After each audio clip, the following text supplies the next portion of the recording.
Sasha, congratulations. You've had some very dominant and impressive victories, not just here, but year to date. So what does that say about how you assess and analyze where you are as a player and your career thus far?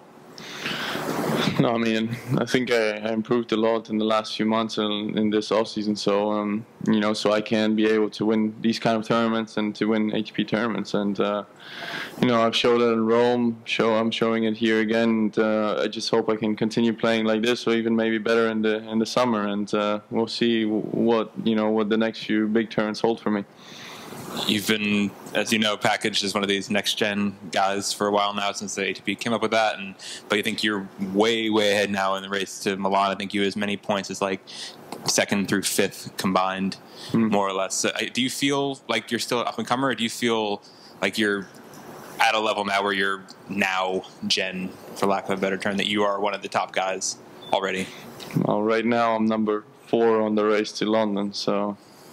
I mean, yeah, I'm next gen, but I think, you know, the rankings say it for themselves. You know, I'm number 8 in the world right now. I'm number 4 on the race to London. So, I mean, I've won 4 tournaments this year. So I think I showed that I can play with the big guys already this year, and I'm not, you know, in the future kind of guy. I'm trying to be right now.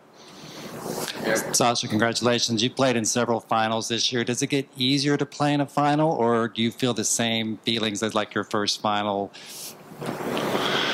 No, I mean, almost every match I played great in the final, except, you know, one. And I've lost one time to Federer, and he's playing amazing. He won Wimbledon right after that. So I feel like, you know, the longer the tournament gets for me, the better I start to play. And every match I'm starting to play better and better. So that's why maybe also successful in finals this year. And hopefully this can continue to be like that. Sasha, obviously we've talked about how much you've won this year already. Are you at all, I guess, how do you go about managing expectations, as much as there are any yet, for such a young player? There's so many expectations for so many of us. I think there's so many expectations for Dominic, so many for Nick Kyrgios. I'm not the only one. So it's about, I think, working hard. And, you know, I only listen to very few people. I only listen to the people in my team. So I try not to read too much in the media what they think I might become, or who of the top players thinks I might become, you know, because there have been so many, you know, young, great players who've never won a Grand Slam. So, you know, I'm just trying to work hard and to achieve those kind of goals. A little bit similar to that, but you're, like Josh said, the youngest here since Del Potro, and then the youngest Masters winner after defeating Djokovic since Djokovic. Is that extra motivation for you, or do you just kind of want to see your career develop on its own pace? I mean, I feel good where I am right now. You know, I obviously want to improve as fast and as much as I can until I'm at the top of the game, and that's what I'm trying to do. But it's not in my hands, you know. But obviously, as I said before, I want to keep doing the hard work, keep improving, and that's all I can do. You know, there's so many other factors that involve in that. How important is it for you to get another hard court title looking ahead to the U.S. Open and the rest of the month? Yeah, this is the biggest hard court title that I have so far. I have 2 other ones which were 250s. So, you know, it's obviously great. They said that this was the strongest player field they ever had. So, you know, here we're seeded 5, and next week in Montreal at the Masters 1000, I'm actually seeded 4. So that shows how strong the field was, and how many great players there have been here. And to be the winner at this event is, you know, is special. Don't know if you happen to see the past champions whose names are along the grandstands: Andre Agassi, Yvonne Lendl, Stefan Edberg. Do you feel like one day you could belong in that kind of company? They're about, what, 30 years older than me, all of them. So, I mean, maybe a 20-year-old winner in 30 years' time, you can ask the same question, but we'll see. What's your dog's name? And is it yours or your family's or whose?